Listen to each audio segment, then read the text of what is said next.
Eto yung joke na iilan lang yung makakaintindi.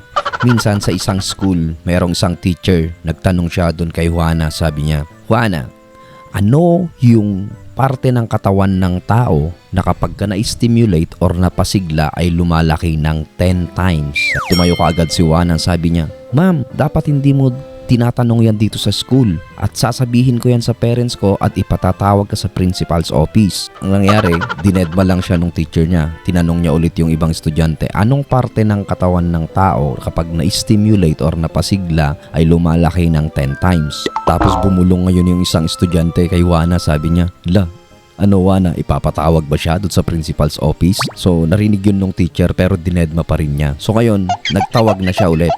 Pedro, kinakabahan si Pedro. Ma'am, it's the pupil of the eye po or yung pupil ng mata. So sabi ng teacher, very good Pedro, tama ang sagot mo.